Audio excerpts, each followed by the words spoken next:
வணக்கம், ஜெய்ஹிந்த். India Indonesia ஒப்பந்தம் புதிய வரலாறாக பார்க்கப்படுகிறது.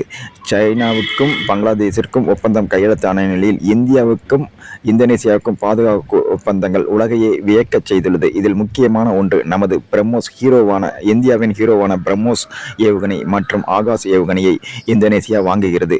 நமது SU-30MKIயில் ஆகாஷ் மிசைல் பொருத்தப்படுகிறது. அதேபோல் அங்கு இந்தோனேசியாவில் உள்ள சுகோய் விமானத்தில் அந்த SU-30யில் இந்த ஆகாஷ் மிசைலை பொருத்த அந்த அரசு முடிவு செய்துள்ளது. இதன் மூலம் சீனாவுக்கு மிகப்பெரிய செக் வைக்கப்பட்டுள்ளது. இதில் என்ன அரிய தகவல் என்று கூறினேன், அது என்ன என்று பார்க்கலாம். இப்பொழுது இஸ்ரோ பார்த்தீங்கன்னா SSLV என்ற புதிய small satellite launch vehicle rocket, இது பார்த்தீங்கன்னா இரண்டாவது படத்தில் தெரியும் உங்களுக்கு கிளியராக. இது எப்படின்னா, இது 72 மணி நேரத்தில் சில உலோகங்களை சேர்த்து நம்ம அசம்பிள் செய்தலாம். இது 72 மணி நேரத்தில் சில மணி நேரத்தில் நம்ம அசம்பிள் பண்ண முடியும்.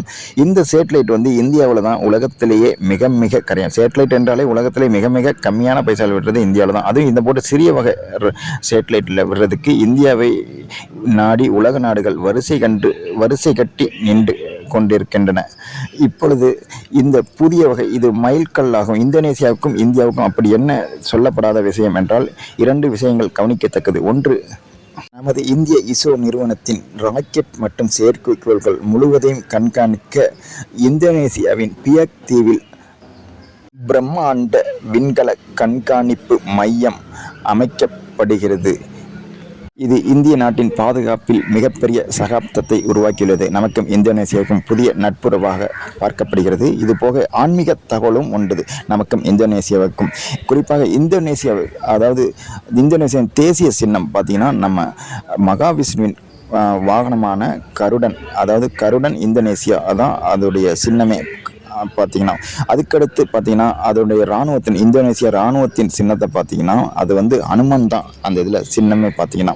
அப்போ நம்ம தமிழனுக்கு உள்ள தொடர்பும் பார்த்தீங்கன்னா நம்ம தமிழ் மன்னர் ராஜேந்திர சோழன் அவர்கள் கடல் வழியாக மார்க்கமாக திக்விஜயம் செய்த போது அங்குள்ள கடாரம் என்ற பகுதியை கைப்பற்றினார். அந்த கடாரம் என்ற பகுதி இந்தோனேசியா பகுதியை தான் குறிக்கிறது. அப்ப முதலிலேயே நம் இந்தோனேசியாவின் வணிகம் மற்றும் பொருட்கள் ஏற்றுமதி நம்ம செய்திருக்கிறோம். அது மட்டுமல்லாமல் தற்பொழுது இஸ்ரோவின் தொடர்பு மையத்தை நம்ம அங்கு கட்டுப்படுத்தி நமது கண்காணிப்பை வலுப்படுத்த அனைத்து ராக்கெட்களையும் செயற்கைகளையும் வலுப்படுத்த அந்த மையத்தை நாம் பயன்படுத்திக்கிறோம். அதுக்கு பியாக் தீவில் நமது கண்காணிப்பு உள்ளது. அப்ப இது இரண்டாவது இஸ்ரோவின் தலைவர்னாலே அது தமிழர்கள் தான் இருப்பாங்க. அப்ப மறுபடியும் தமிழர்களுக்கு அங்கே ஒரு பியாக் தீவில், இந்தோனேசியா டு தமிழர், ராஜேந்திர சோழனும் சரி தற்பொழுது வரையும் சரி இஸ்ரோவும் சரி அந்த இருக்கு. அப்ப 2 தமிழருக்கும் தொடர்பு ஏற்படுத்தி கொடுக்கிறது. இது போன்ற யாரும் சொல்லாத அரிய தகவல்களை கேட்க தினமும் லைக் பண்ணுங்க, சப்ஸ்கிரைப் பண்ணுங்க, ஷேர் பண்ணுங்க. தினமும் உங்களுடன் இணைவோம். வணக்கம், ஜெய்ஹிந்த்.